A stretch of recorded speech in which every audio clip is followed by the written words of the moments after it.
அன்பான இனிய உறவுகளுக்கு சேதுவை கூப்பிட்டு வச்சு தனம் கேட்குது. என்னம்மாம்மா, நானும் கேட்டுக்கிட்டே இருக்கேன், எங்கள் அக்காவை நீங்கள் டைவர்ஸ் பண்ணிவிட்டு வேறு கல்யாணம் பண்ணிக்குவீங்களா? நான் கேட்டுக்கிட்டே இருக்கேன் நேற்றுலேருந்து, பதிலே சொல்லலையே அப்படிங்கல. சேது என்ன பண்ணுறாங்க, இங்கே பாரு தனம், கல்யாணம்னு ஒன்று நடந்தால் அது உன் அக்காவோட தான் நடக்கணும்னு சொல்லி ஒத்த காலில் நின்று கல்யாணம் பண்ணேன், அவ்வளோதான்.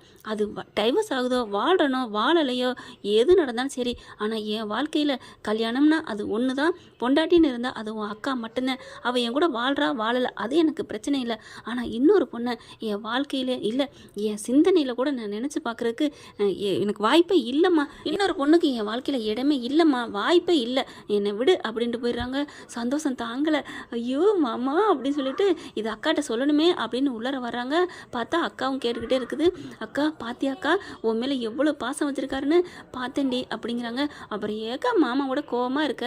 இல்லடி, அவர் அன்னைக்கு பேசினேன் அக்கா, அவர் ஏதோ போதையில் சொல்லிட்டாருக்கா. இல்லடி, அவர் உண்மையிலே நான் உண்மையாக தாண்டி சொன்னார். என்னக்கா சொல்கிற, நீ சின்ன பிள்ளை, உங்கள்கிட்ட ஒன்றும் சொல்ல முடியாதுடி. ஏன்னா அவங்க தொடவே இல்லை, அவங்களுக்கு ஒன்றும் இல்லை அப்படிங்கிறதுனால அந்த குழந்தை எப்படி வந்துச்சுன்னு கேட்குறாரு. அதை அந்த பிள்ளைகிட்ட சொல்ல முடியாது இல்லையா? அங்கே காட்டுக்குள்ள இவங்க ஒன்று சேர்ந்தது இவங்களுக்கு தெரியாது. அடுத்து பார்த்தா ரொம்ப சந்தோஷமாக இருக்குது, தான் புருஷன் தான் மேலே இவ்வளோ பாசம் வச்சுருக்கான் அப்படின்ட்டு இதெல்லாம் போயிட்டு அம்மாச்சிட்டு சொல்கிறாங்க. அம்மாச்சி ரொம்ப சந்தோஷப்படுறாங்க. பரவாயில்லடி, கூடிய சீக்கிரம் என் பேரனும் பேத்தியும் ஒன்று சேர்ந்தா சந்தோஷம் தான் அப்படிங்கிறாங்க. அடுத்து பார்த்தா கல்யாண ஃபங்க்ஷன் இங்கே போய்கிட்டுருக்கு. அதை விட கொடுமை என்ன தெரியுமாங்க, சாவுத்திரியும் மகளும் சேர்ந்துக்கிட்டு அப்படியே உடம்பு பூரா பிச்சைக்கார வேஷம் போட்டுக்கிட்டு அப்படியே கூட்டுங்கடி வைங்கடி அப்படின்னு சொல்லிட்டு இருக்காங்க. அப்போ தான் பார்த்தீங்கன்னா கார்லேருந்து இறங்குறாங்க. மஜாவா வந்து இறங்குற பார்த்துட்டு என்னடி அப்படிங்கிற, காரெல்லாம் தொடச்சி வைங்கடி அப்படின்ட்டு போயிடுறாங்களா. சே அப்படின்னு சொல்லிட்டு கனவை கலைச்சிடுறாங்க. என்னம்மா அப்படின்னு தாமரை கேட்க, அவள் கல்யாணத்துக்கு முன்னாடியே பந்தா கம்படி, நம்ம எப்படி இந்த கல்யாணத்தை நிறுத்துறது அப்படிங்கிறாங்க. ஏதாவது பண்ணி நிறுத்தணுமா, இந்த போசு பைய கேவலமானவங்கிறத நிரூபிக்கணும். அதுக்கு என்ன பண்ணுறதுனா எப்படி நிரூபிக்கிறது, அவன் என்னென்ன தப்பு பண்ணியிருப்பான், ஏதாவது சொல்லுவோமா அப்படிங்கிறாங்க. என்ன தப்புனா ஆதாரம் இல்லையே. ஐயோ, ஆதாரம் இல்லாமல் ஒன்றும் பண்ண முடியாதே அப்படின்னு தவிக்குதுங்க. இங்கே பார்த்தா மலர் ரொம்ப வேதனையாக இருக்குது. தமிழ் போயிட்டு ஆறுதல் படுத்துது. விடுக்கா, நீ அழுகிற, நீ தான் வேணுக்குன்னே வேணான்னு சொல்லிட்ட. என்ன மலருக்கா, அன்னைக்கு வேணான்னு சொல்லிட்டு இன்னைக்கு ஏக்கா அழுகிற அப்படிங்கிறாங்க. இல்லை தமிழ், எனக்கு என்னன்னே தெரில, அவன் வேணும்லாம் நான் அழுகலை, ஆனாலும் என்னன்னே தெரில ஒரு மாதிரி அழுக வருது. அது எல்லாருக்கும் உண்டானதா, நீ விடு, ஆண்டவன் இருக்கான் அப்படின்னு சொல்லி 2 பேரும் தேத்திக்கிறாங்க. 2 பேருக்கும் இப்படி ஒரு நிலைமை வரக்கூடாது. கல்யாண நாள் நெருங்கிடுதுங்க. தாலி கட்டுறதுக்கு எல்லா வேலையும் ரெடி பண்ணிட்டு இருக்காங்க. கரெக்டாக தெய்வம் நின்று கொள்ளும் அப்படிம்பாங்க இல்லையா? பார்த்தா அந்த பொண்ணு தான் எப்போ பாரு ஃபோன் நோண்டிக்கிட்டே இருப்பாளா. ஃபோனுக்கு ஒரு மெசேஜ் வருது, பார்க்குறாங்க. அந்த மெசேஜில் பார்த்தீங்கன்னா அந்த ஒருத்தர் எம்எல்ஏ கிட்ட இருந்தால் பார்த்தீங்களா, பணமும் ஃபைலும் கேட்டாங்க இல்லையா, அவங்க கூட இருந்தது நான் நெட்டில் விட்டுருவேன் அப்படின்னு கூட சொன்னால, அது வந்துடுதுங்க. அதை பார்க்குறாங்க. என்ன இது, யார் இது அப்படின்னு சொல்லிட்டு அவ தாங்க அனுப்பியிருக்கிறா. இவனுக்கு கல்யாணம் ஆகி, அதுவும் எம்எல்ஏ கூட கல்யாணம் ஆகி நல்லா இருப்பானா, எங்களை மாட்டி விட்டுட்டு அப்படிங்கிறதுனால அந்த விஷயம் தெரிஞ்சோன்னே டக்குன்னு பார்த்தா நெட்டு ஃபுல்லாக போட்டுருதுங்க. எல்லாம் உலகம் எங்கும் பரவுது. அந்த பொண்ணுக்கும் வருது, பார்க்குறாங்க. பார்த்தா கையோடு அப்படியே தூக்கி வாரி போடுது. யாராக இருக்கும் இந்த பொண்ணு, ஒருவேளை இவன் கல்யாணம் பண்ணானே அந்த பொண்ணு கூட இருந்ததை யாராவது போட்டிருப்பாங்களோ, சரி அந்த பொண்ணு யாருன்னு கேட்போம், எப்படி இருப்பான்னு கேட்போம் அப்படின்னு சொல்லிட்டு போஸுக்கிட்டே குனியுது. மாப்பிள்ளைக்கிட்டே, உங்கள் பொண்ணாட்டி எப்படி இருப்பாங்க அப்படின்னு கேட்க, ஃபோட்டோ வச்சுருக்கீங்களா அப்படின்னு கேட்கல. அவள் ஃபோட்டோலாம் எனக்கு எதுக்குமா, பிடிக்கலன்னு அதெல்லாம் டெலிட் பண்ணியாச்சுமா அப்படிங்கிறாங்க. அப்படியா, அவங்க எப்படி இருப்பாங்க அப்படின்னு கொஞ்சம் சத்தமாக கேட்க, அங்கே பக்கத்தில் இருக்கிற அம்மாச்சி என்ன பண்ணுது, அதுக்கேம்மா நீ கவலைப்படுற, அவன் நேரே பார்க்கலாம், இங்கே இருக்கிற பொண்டாட்டி அப்படின்னு சொல்லிட்டு, அடியே மலரு இங்கே வாடி அப்படிங்கிறாங்க. என்ன அம்மாச்சி அப்படின்னு வரையில் பார்க்குது. இவ தானா அப்படின்னு பார்க்குறாங்க. இவ தான் போஸோட சம்சாரம்.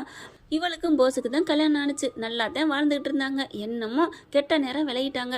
2 பேரும் அடிச்சுக்கல பிடிச்சிக்கல. அது யாரு நம்புறா அப்படின்னு அம்மாச்சி சொல்ல, அப்போ இவ தானா, நல்லா தான் இருக்கா, அப்புறம் இவளை விட்டுட்டு ஏன் இவ கூட அப்படின்னு ஃபோனை பார்க்குறாங்க.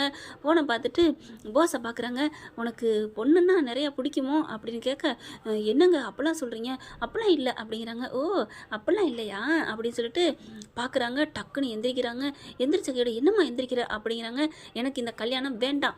அவங்க அப்பா உடனே, என்னம்மா ஏமா அப்படின்னு பொண்ணோட அப்பா கேட்க, அப்பா எனக்கு இவனை கட்டிக்க விருப்பம் இல்லைப்பா, எம்மா எல்லாரும் தப்பா நினைப்பாங்கம்மா, அப்பா எல்லாரும் தப்பா நினைப்பான்ட்டு என் வாழ்க்கையை தப்பானவன்ட்ட நான் கொடுக்க மாட்டேன் அப்படிங்கிறாங்க. என்னம்மா யாரும்மா இந்த பொண்ணுக்கு கல்யாணம் ஆனவ இங்கே இருக்கிறான்னு சொல்கிறதுனால வேணாங்கிறியா அப்படின்னு ஈஸ்வரி வந்து அப்படியே கெஞ்சுது. அப்படியே பார்த்தா நடிக்க ஆரம்பிக்குது. ஐயோ என் பிள்ளைக்கு கல்யாணம் நிற்க போகுதே அப்படின்னு சீனை போடுதா. நான் அதுக்காகலாம் சொல்லலை, இந்த பொண்ணு எங்கே இருந்தால் எனக்கு என்ன, ஆனால் உங்கள் பையன் ஒரு உமனேசர் அப்படிங்கிறாங்க. என்னம்மா சொல்கிறா அப்படிங்கல, பொம்பளை பொறிக்கின்னு சொல்கிறா அப்படிங்கிறாங்க. பார்த்தோன்னா தூக்கி வாரி போடுது. அப்படிலாம் சொல்லாதம்மா, யாரோ வந்துட்டு தப்பாக சொல்லியிருக்காங்க. யாரும் தப்பாக சொல்லலை. இவர் என்ன, இவன் பல பொண்ணுங்களோட இருக்கிறத நல்லா விட்டுருக்காங்க நெட்டில் அப்படிங்கிறாங்க.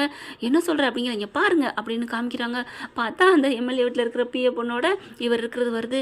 ஐயோ அப்படின்னு தலையை தொங்க போட, இதெல்லாம் சும்மாம்மா ஏதோ இந்த காலத்தில் வந்திருக்காமே ஏயின்ட்டு அதுவாக இருக்குமா அப்படிங்கிறாங்க ஈஸ்வரி. என்ன சொல்கிறீங்க இதெல்லாம், அப்போ இப்போவே உடனே நான் டெஸ்ட் பண்ணிடுவேன் என்னன்ட்டு அப்படிங்கிறாங்க. உடனே போசிட்டு வராங்க. உண்மையை சொல்லிட்டா நான் ஏற்றுக்கிருவேன், ஆனால் பொய் மட்டும் சொன்னேன் நான் இப்போவே எழுந்திரிச்சு போயிடுவேன், உண்மையை சொல்லு அப்படின்னு போட்டு வாங்குதுங்க அந்த புள்ள. சரியான லோலாயிதாங்க. பார்த்தா அவன் என்ன பண்ணுறான், உண்மையை சொன்னால் ஏற்றுக்கிறேன்னு சொல்லிட்டாலே அப்படின்ட்டு இவ ஈஸ்வரி வந்துட்டு சொல்லாதடா இல்லைன்னு சொல்லு அப்படின்னு கெஞ்சி பார்க்குறாங்க ஜாடையில். ஆனால் இவன் என்ன பண்ணுறான், ஆமாம்மா இந்த மன்னிச்சிரு, தெரியாமல் குடி போதையில் அவள் என்கிட்ட வந்து இப்படி பண்ணிட்டா, அது எங்கள் பெரியப்பா பழி வாங்குறக்காக வந்து நடிச்சிருக்கா, இது தெரியாமல் நான் அவள் வலையில் விழுந்துட்டேன் அப்படின்னு சொல்லி முடிக்கங்காட்டி பலார்னு 2 அரங்க கன்னத்தில் கொடுக்குது அந்த பொண்ணு. சூப்பர்மா, இப்படி தான் வீரமங்கையாக இருக்கணும். அதாவது அடங்கி போகிற இடத்துல அடங்கி போகணும், ஆணவம் கொடுக்குற இடத்துல கொடுத்து தாங்க ஆகணும். எல்லாரும் பார்த்தீங்கன்னா என்னம்மா அப்படின்னு அதிர்ச்சியில் கேட்க அப்படியே உறைஞ்சு போய் நிற்கிறாங்க. எல்லாரும் வாயை மூடுங்க, என்ன நினச்சிட்டு இருக்கீங்க, எங்கள் அப்பா என்னை பற்றின எல்லா உண்மையை சொல்லிட்டாருல்ல, ஆனால் நீங்கள் இவ்வளோ பெரிய உண்மையை மறைச்சி வச்சுருக்கீங்க. இல்லைம்மா அது வந்துமா அப்படிங்குது ஈஸ்வரி. வாயை மூடுங்க, நீங்கள்லாம் ஒரு தாயா, என்ன நீ நினச்சிட்டு இருக்க, புள்ளைய இப்படியா வளர்த்து வச்சிருப்ப, இப்போ தான் தெரியுது அந்த பொண்ணு பார்க்கையில பாவமாக இருக்குது, அந்த பொண்ணை உன் மயன் தான் கொடுமைப்படுத்திருப்பான்னு நினைக்கிறேன். அப்புறம் என்னையும் அதே மாதிரி பண்ணலான்னு நினைக்கிறியா, என்னைய நீ பண்ண முடியாது, ஏன்னா நீ கல்யாணம் பண்ண போகிறதே என் வீட்டு சொத்துக்காக தானே, சொத்து இருக்கிறதுனால என்னை நீ வந்து தாங்குதாங்கன்னு தாங்குவதேன், ஆனால் சொத்தை பூரா பிடிங்கிட்டு என்னையும் கழட்டி விட மாட்டேங்கிறதுக்கு என்ன நிச்சயம்.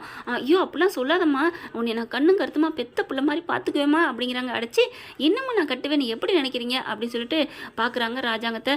நீங்கள் இப்படி ஒரு இதாக இருப்பீங்கன்னு நான் நினைக்கவே இல்லை, இவ்வளோ ஒரு ஒன்றுமே தெரியாத அம்மாஞ்சியாக இருப்பீங்களா அப்படின்னு சேது கோவம் வருது.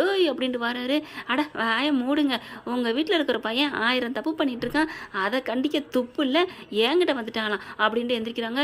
இங்கே பாருமா அம்மாம்மா ப்ளீஸ்மா, அதெல்லாம் போன கதைம்மா, இப்போ நல்லவனா இருக்காம்மா, என்னது போன கதை வந்த கதையா, இது எச்சியலை தின்னது சும்மா நிற்காது, மறுபடியும் அந்த எச்சியலை தேடி போய்கிட்டு தான் இருக்கும். இவெல்லாம் ஒரு ஆளுன்னு, ஒரு தொழிலும் இல்லை, ஒரு வேலையும் இல்லை, ஒரு படிப்பு இல்லை, உன்னையெல்லாம் யாரா, இதோ இந்த பொண்ணே உனக்கு ஓவர் தான், அந்த பொண்ணை கூட நல்ல இடத்துல கட்டி கொடுக்கலாம், ஏம்மா இவனை போய் ஏம்மா கல்யாணம் பண்ணிக்கிட்ட, ஓ சாரி அதனால தான் நீ விலகிக்கிட்டல, நீ நல்ல ஒரு முடிவு எடுத்துருக்குற அப்படின்னு சொல்லிட்டு, அப்பா கிளம்புங்கப்பா அப்படிங்கிறாங்க. என்னம்மா யோசிக்கிறியா, அப்பா நான் நல்லா தெளிவாக பேசுகிறேன், உங்களுக்கு இன்னும் புரியலையா அப்படிங்கிறாங்க. சரிம்மா நீ சொன்னது சரிதான் அப்படின்னு சொல்லிட்டு அங்கேருந்து எல்லாரும் கிளம்புறாங்க. வாங்கப்பா நம்ம எல்லாரும் போவோம் அப்படின்ட்டு கல்யாண வீடு இப்போ பார்த்தீங்கன்னா அந்த வீடாக போயிடுது. பார்த்தா எல்லாருமே ஒரு மாதிரி ஆகுறாங்க. போஸை போயிட்டு பிடிச்சி வெளுத்து வாங்குறாருங்க சன்னாசி. ஏன்னா பெரியவர் வந்து அடிக்க மாட்டார் இல்லையா, அவர் தான் இத்து போயிட்டார் மனசே. வீட்டில் இருக்க எல்லாருமே நொந்துக்கிட்டு இருக்காங்க அப்படின்ட்டு, அதாவது நோக அடிக்கிறாங்க அப்படின்ட்டு. மலர் முகத்தில் கொஞ்சம் சந்தோஷம், தமிழ் ஓடி போய் அக்கா அப்படின்னு கட்டி பிடிக்குது. என்னடி அப்படின்னு கேட்க, அக்கா எனக்கு என்னமோ சந்தோஷம் தாங்கலை, அந்த போஸை எப்படியா திருந்திடுவான், உங்கள் கூட சேர்த்து வைக்கலாம் நான் முடிவு பண்ணிட்டு இருந்தேன், ஆனால் கல்யாணம் ஆகிட்டா ஒன்றும் பண்ண முடியாதே நினச்சேன். அக்கா சூப்பர்க்கா, எப்படியோ நம்ம எல்லாரும் ஒன்றா இருக்கணுக்கா, நீ எதுவும் நினைக்காதக்கா அப்படின்னு மலர் கேட்க, மலர் இருந்துட்டு நான் ஒன்றும் நினைக்கல தமிழ் அப்படிங்கிறாங்க. அப்படிலாம் சொல்லக்கூடாது, நம்ம குடும்பம் கூட்டு குடும்பம் ஒன்றா இருக்கணும், ஆனால் யார் இது அப்படி அனுப்பியிருப்பான்னு தெரியலையே, அவளே கூட அனுப்பியிருக்கலாம் அப்படிங்கிறாங்க. ஆனால் இதுக்கு பார்த்தா அந்த தமிழ் செல்வி தான் அனுப்பியிருக்கணும் அப்படின்னு பேசிக்கிட்டு இருக்குதுங்க. சேது அதை கேட்டுட்டு வர்றாரு வீட்டுக்கு வந்தால் இவங்க இப்படி பேசிக்கிட்டு இருக்காங்க. யார் அனுப்புனாங்களோ அவங்க நல்லா இருக்கட்டும் அப்படின்னு சொல்லி பேசிக்கிட்டு இருக்காங்களா. சேது பார்த்துறாரு கேட்டுறாரு. அப்போ இவ்வளோ அனுப்பியிருக்க மாட்டா, யார் அனுப்புனாங்கன்னு தெரியல, யார் அனுப்புனாங்களோ இல்லையோ எப்படியோ கால் சுற்றுனது கடிக்காமல் போயிடுச்சு அப்படின்னு நினைக்கிறாரு. ஓகே ஃப்ரெண்ட், இப்படி போனால் நல்லா இருக்கும், பார்க்கலாம் என்ன நடக்க போகுதுன்னு. இந்த பதிவு உங்களுக்கு பிடிச்சிருந்துச்சுன்னா உங்கள் பொண்ணான கையில் ஒரு லைக்கை போட்டு சப்ஸ்கிரைப் பண்ணிடுங்க. Thank you friends.